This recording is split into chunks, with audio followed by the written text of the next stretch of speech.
I remember Daddy's hands folded silently in prayer, and reaching out to hold me when I had a nightmare.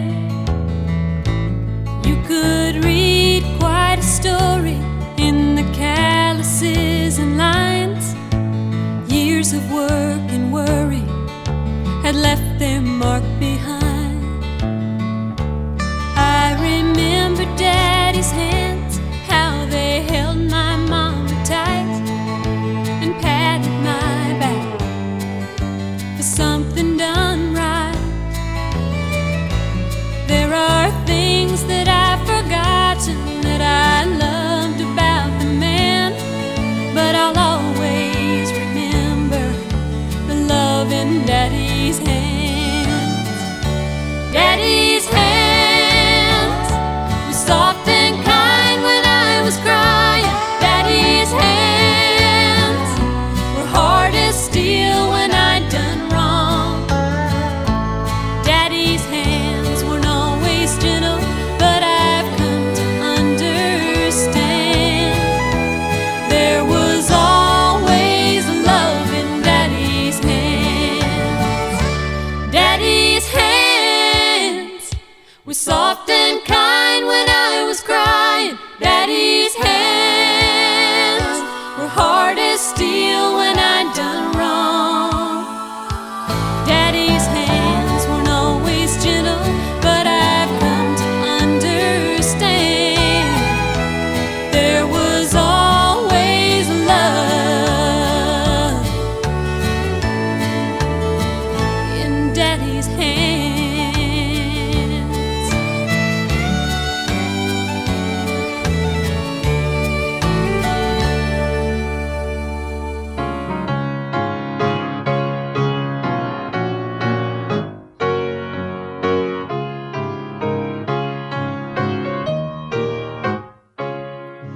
When comes to the weary a blessed release, when upward we pass to His kingdom of peace, when free from the woes that on earth we must bear, we'll say good night here, but good morning up there. Good morning up there where Christ is the light.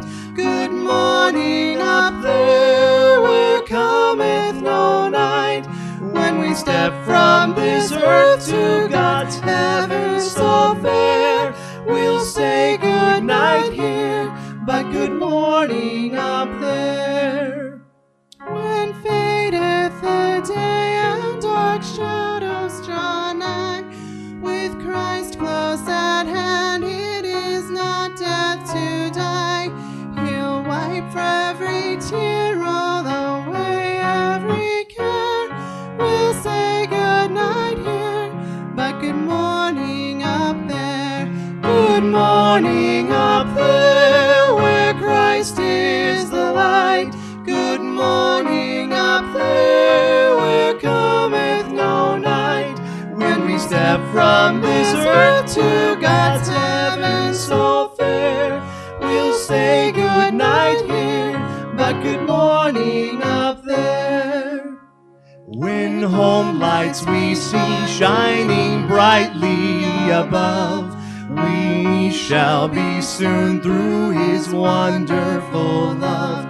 We'll praise Him who called us His heaven to share. We'll say good night here, but good morning up there. Good morning up there where Christ is the light. Good morning up there where cometh no night. When we step from this earth to God's heaven so fair, we'll say good night here, but good morning up there.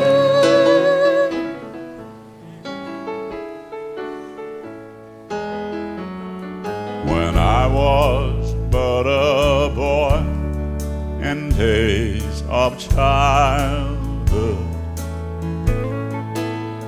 I used to play till evening shadows come.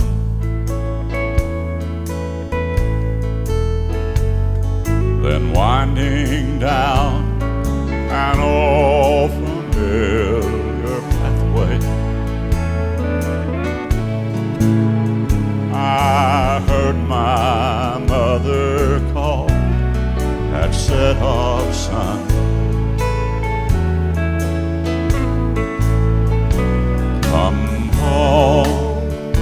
Come home, it's supper time. The shadows lengthen fast. Come home, it's supper time. We're going home at last. In visions now, I see her standing yonder, and her familiar voice I hear once more.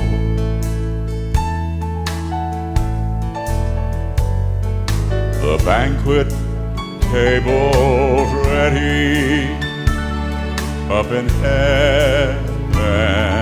Oh, it's supper time upon the golden shore. Come home, it's supper time. The shadows lengthen fast. Come home, it's supper time. We're going home at last. We're going home. Yeah, I'm going home someday.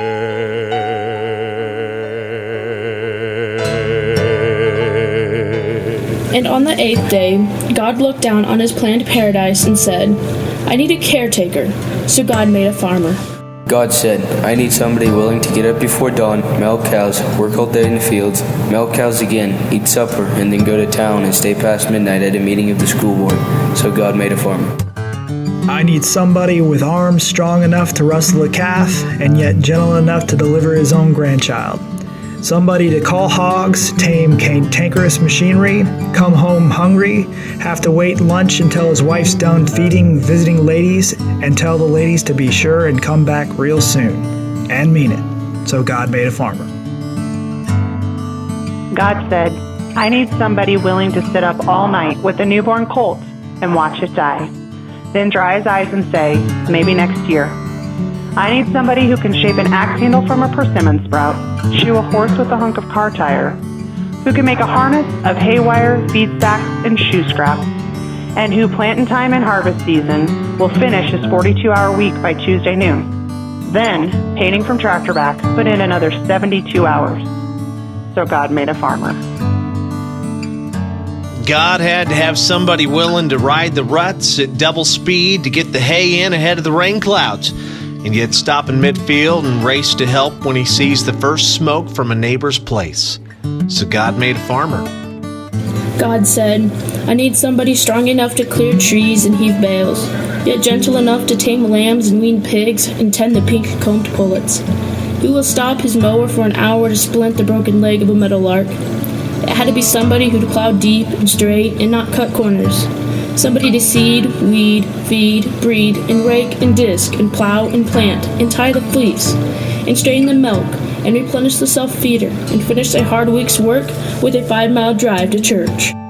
Somebody who'd bail a family together with soft, strong bonds of sharing, who would laugh, and then sigh, and then reply, with smiling eyes when his son says he wants to spend his life doing what Dad does. So God made a farmer.